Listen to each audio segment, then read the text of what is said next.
Hi, Heather. Hi, Krista. How are you? I'm good.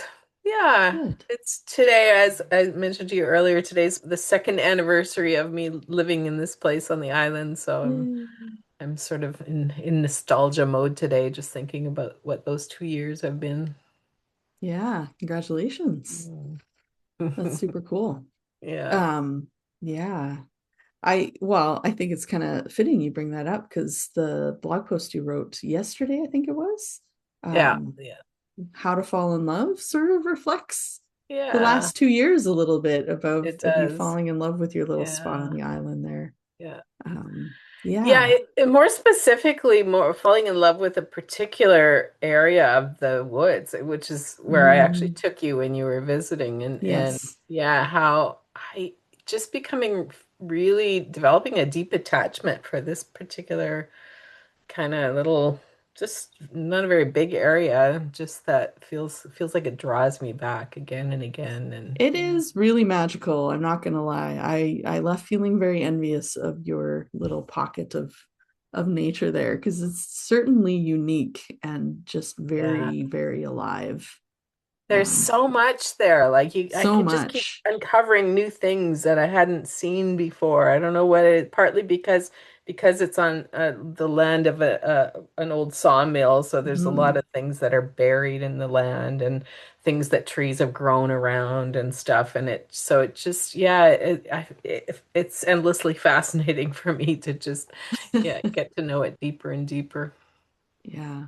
Well, speaking of that, one of the things you mentioned in your last post, and one of the things you and I have been talking a lot about as we are, thinking about our upcoming leadership program that we'll be offering again. We're probably going to be rebranding it, so I Yeah, won't say the name of it yet because we haven't landed on something official yet.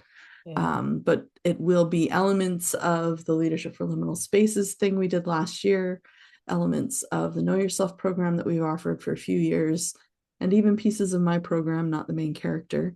yeah. So we're kind of rehoming a lot of that. But one of the things that we're really getting more curious about, and that you brought up in that newsletter, was this idea of kinship.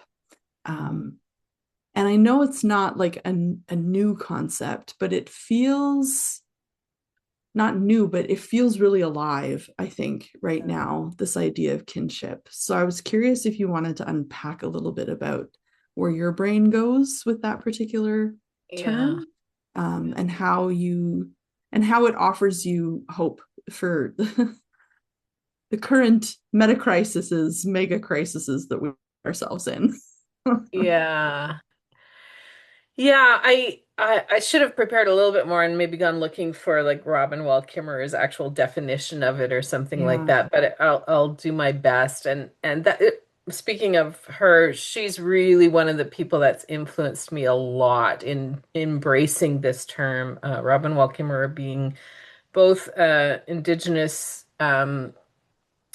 deeply steeped in an indigenous spirituality, but also being an ecologist, botanist, and really highly skilled in understanding the science of the world too. So being at the intersection of these two, and she really talks about first in her book Braiding Sweetgrass, and then even more in the Serviceberry talks about how this is what will change us is being in actually seeing ourselves as kin with all beings Yeah. in nature and that changes kinship. A kinship relationship is a non-hierarchical relationship. It's an interdependent relationship, and it's more than just friend, and it almost gets Mm. closer to family. Like it's a relational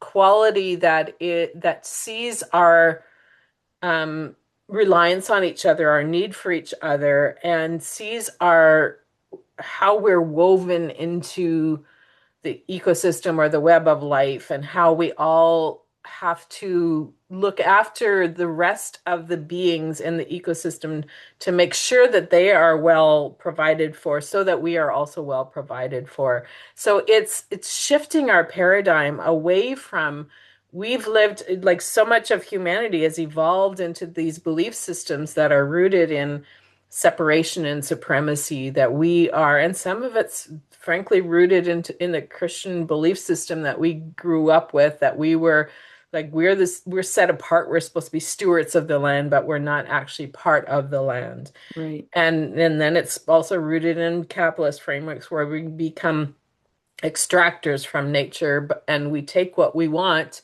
but we are the dominant, like we are in charge, and we don't are not held responsible. There's no responsibility back to into the Right. system.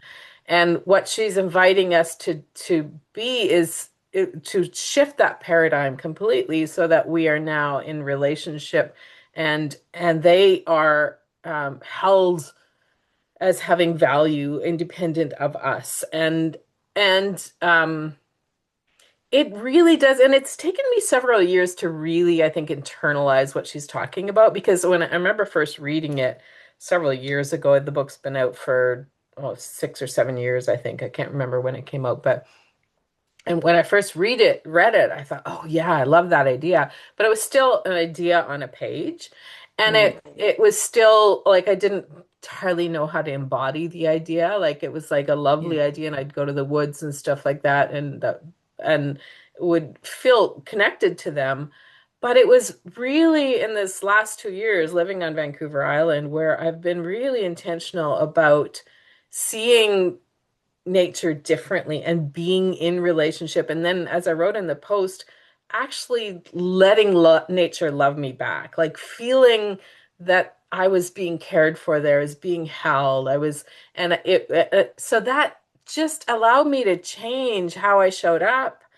And for me, it's changed everything in a sense. Like it's really Mm. shifted my worldview to not just I'm not a defender of nature or protector of nature. I'm in relationship with nature. So we're doing this together. We're in Right. like, and it's not even solidarity with nature. It's deeper than that. Right. We are this matters, like the protection of the forests here matter because I'm part of the forest, not because I love the forest and it's different from me, but I'm actually embedded into the system. And so, and I've written quite a bit about this and thought quite a lot about this. And one of the things I share about is like the salmon ecosystem. And I remember Right. going looking specifically for diagrams online of the salmon ecosystem because it's a really fascinating ecosystem. And all of the diagrams left humans out of the picture. And I could not find one that embedded humans into the ecosystem, even though we consume so much salmon, like a lot of salmon, and throughout Yeah. history, humans have been eating salmon, and like it's very deeply rooted in the indigenous story here, especially on the West Coast. And so it's like we are in the ecosystem, but we've painted ourselves outside of that ecosystem, outside of the picture entirely. And so this is an invitation to be in the ecosystem. And one of the things I want to say is this isn't just about ecology or environmental protection or shifting things around climate change. This changes our human relationships too. Yeah. And I think that's where like we're using some of that language of kinship in our new leadership program, because I think if we change our kinship human to human with the whole ecosystem, it changes how we lead everything. Like it's Yeah. not just, I'm not just talking about nature-based organizations or anything. It's like you at the coffee shop, like one of your things, or tea shop that you work at, that one of the things Hmm. that you change is like if you now are in kinship with everybody that walks into that tea shop, you have some responsibility to them. Yeah. Similarly, in the political landscape right now, you see certain things happening, horrendous things happening in parts of the world like Iran or Gaza Yeah. or even in the US right now, where people are standing up alongside their kin and saying, no, this is not okay. And we're in this interdependent relationship. So I think it has the potential to change a lot of how we govern ourselves, how we make decisions around our resources, how we engage with the natural world, etc. And that's a bit of a ramble, but yeah, that's Yeah, well, what's coming up for me is that it feels like it is a deepening of the concept of allyship that really became prominent, 10 years ago, where we were, especially we white folks, we're learning how to be allies to people who didn't look like us. And there's this combination of, yeah, you either err on the white saviorism or you err on, yeah, whatever whatever the Yeah, other side of that yeah. is, right, of just messing it up completely, maybe. But yeah, it's, and I think that was one of the issues that the global majority took with white folks, was that we often came at it from a us and you rather than us stance. And this feels Yeah, like expanding that us, that we, that mystery of we that we talk about, to include now not yeah, just other human beings, but non-humans as well. And I yeah. think you're right. I think it does fundamentally change how we approach everything. I Um, think so. it's a it's a flattening, but it's also like a strengthening is sort of It what's coming up for is. me. You know what I mean? Like Yeah, it's removing that hierarchy of species, yeah. but also strengthening the interspecies bond to some extent. Yeah. Well, and that's what I wrote about in that post was actually Hmm. discovering how much you can feel loved in that kind of Yeah, kinship. Because I think right. when you tell me that I have to like give up some of my privilege or to use some of those languages or Sure. whatever, or some of my dominance as a white person, that feels like, oh, you're asking me to sacrifice, you're asking me to diminish the quality of my life so that other people's Right. lives are okay. It's like that's actually not what we're No. asking here. We're asking No. you to enrich your life by being in a different in a different relationship. And that's what I find Yeah. like now after this like kind of 2 years of dedicated being in this kinship relationship with this patch of land that I love so much. I will defend it, because I'm Sure. so passionately in love with it, and but not because I'm a savior of it, but No. because like this is my home, and these are trees that I love and animals that I love, and I'm in relationship with them, and they have enriched my life, and so Yeah. I'm gonna lose something now if they are harmed. And I feel Yeah. that in my body that I will lose something really integral to who I am Yeah. now if harm comes to that place. And Yeah. so similarly when it comes to like race issues, etc., like once you actually are in those deeper relationships, you recognize Yeah. that, oh, this is what I stand to lose if we don't change some of these Yes. the ways that we're treating some of the people in the more marginalized. Yeah, because at the end of the day, we've been told that, giving up our power and privilege is the loss, but the loss actually is that you are not receiving from these other relationships, that you are not in these cooperative, Yeah, yeah, collaborative kind of spaces with people who could, in people and creatures and beings that could enrich your life in really yeah, meaningful ways, which I think addresses some of what was also coming up for me that often I experience when I go out in nature, is this overwhelming guilt that I feel over how poorly we've treated the world for so long, and it mhm, it can it can cripple me sometimes. But yeah, shifting the focus to being loved in return, yeah. that's a huge step in a totally different direction. Yeah, because I get the guilt, and I think we really have to be intentional about moving beyond the guilt Yeah, I into agree. interdependence and care and love. Because if I show up in relationship with you carrying guilt over harm that's been done to you, then I'm never going to meet you as No. an equal, as a collaborator, as I'm always it's going to that the guilt creates a separation for one thing, and Yes. hierarchy of values. It's still Yeah, embedded in some of that old thinking. So I think absolutely. yes, we have to take responsibility and hold ourselves accountable, and nature does not want us, and that's the thing like that I really Yes. sense, and I still have some uneasiness talking about like what the trees say to me. I'll admit that trying to find language that feels like it comfortable for me to You speak, know but I what? 2026, we are embracing the bog witch. We're just gonna own it because, like, I know.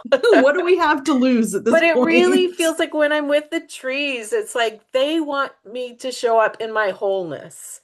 They Yeah, want me to show up in my strength and my courage, in my they don't they're kind of like, okay, get over the guilt and now show up and stand with me in a loving relationship yeah, that yeah, is deeper than that. And so and that's something I feel really strongly. Like the guilt is only part of that process. It's not yeah. taking you all the way Yes. into something that's really transformative. Yeah. I totally agree. Absolutely. And I think that's true even in human relationships. You get stuck in that guilt Exactly. and it does. It's a separation Yeah. yeah, that creates a barrier that you can't communicate through often. Yeah. Yeah. Exactly. Yeah. Yeah. I love that. I'm so excited for all of this because this feels yeah, it feels really alive if we're gonna stick with our Yeah. forest metaphors here. Yeah. Yeah. It feels really I shared on January 1st, the New Year's Day. I haven't for years now done a New Year's resolution, or even I for a Mhm. while there I was picking a word, but I was sitting by the ocean and had a really, really lovely interaction with two otters that came up out of the Yeah. water and were peeking over a rock at me, and we had this really playful moment.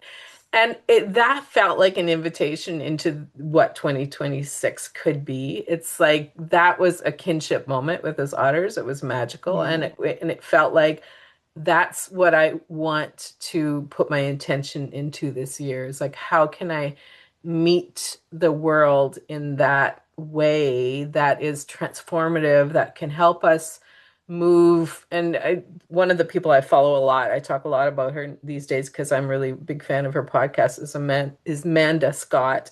And Amanda she Scott. Yeah. writes novels, and what she talks about, she uses the language of throughtopia. And throughtopia, Yes. instead of utopia, which is a vision of like a really beautiful vision of the future, she talks about throughtopia, which is also, she says she's tired of the post-apocalyptic stories. What Yeah. she wants is somebody that's going to envision us going through the mess and having a vision for what can be possible on the other side of Yeah. this chaos. And so that feels like where I want to put my energy into is how can we lead people through the liminality, but hold the it's kind of the imaginal cells of the caterpillar, which we also talk about. Is like how do we hold some vision for what can be possible? Yeah. And for me, that lives in a kinship relationship. Yeah. I agree.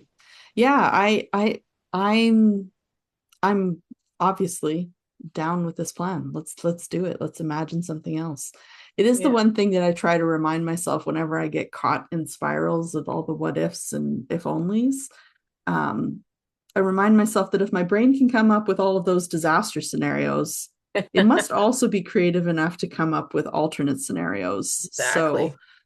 So that's what we're going to try to tap into, Yeah. I think, And or I will try to tap. I Yeah. also want to be clear that A, there's a lot of people thinking this way, and B, Uh-huh. there has been throughout history Indigenous people who have lived this way, Yep. like all throughout history, and All they along. have Yep. given us a guide for this, and we silenced them and marginalized them and Yep. pretended we had a better way because we were creating colonial Whatever. systems. And so some of this is returning, Yeah. rediscovering our own indigeneity and Indigeneity. what indigenous ways of walking in the world look like. Yeah. So yeah, I want to be clear on that. We're not creating something new. We are No, returning to no. some of We those are, what's yeah, rooted in our humanity and our history. absolutely. Absolutely. And we're not minimizing that things are crappy right now either. Like Exactly. that Yeah. we're not going to try to, yeah, like toxic positivity you out of crappy No. situations. It's like my dad often says when he comes over and starts to fix something at my house. He looks at my husband and he goes, "Well, it's going to get ugly before it gets better. Isn't that the truth? And it usually does. Yeah, So whilst we're in this renovation phase of yeah, the world, yeah. we will hold space for the ugly and look forward to Exactly. getting back to something that's better. Yeah. Yeah. Anything else before we let the people go to their back to their works and their tasks? No, I just one thing that's really on my heart, it came up for me with something you said earlier, was speaking of a vision for the future. I had such a Mm. beautiful webinar workshop with people in Vietnam Oh the other day, yeah. and we it was bilingual, and so there was translation back and forth. They were speaking in Vietnamese, I was speaking in English, and we had such a like really lovely heart connection. And I thought that it felt like a kinship relationship across the Yes. barriers, and that was a positive way to use technology for one thing, but it's also it just created this sort of beautiful feeling in me of what is possible when we reach across barriers and see ourselves as kin with all living beings, whether they're in Vietnam or Canada or in the woods or yeah. Yeah. So that's the human part of this kinship vision Yeah. that's live for me. Yeah. Excellent. All right. Well, here's to being more Loraxy and more in kinship, Yeah. speaking for the trees and for Yeah. each other. Exactly. Yeah. All right. Till next time, we will, yeah, keep an eye on our website for more offerings. We'll post stuff as we have it ready. And yeah, we've got a few exciting things coming up from some of other groups that have been planning things. Our people are working on some really Ooh, lovely things I too. know. Yeah. I'm super Yeah. pumped. So yeah, Yeah. should be lots of really cool stuff coming out this year. Yeah. Um, yeah, we're looking forward Stay to it. tuned. And thank you for joining us here in Substack. Um, it's great to be in spaces, virtual and Yeah. otherwise, with Yeah. everyone. All right. Till next time.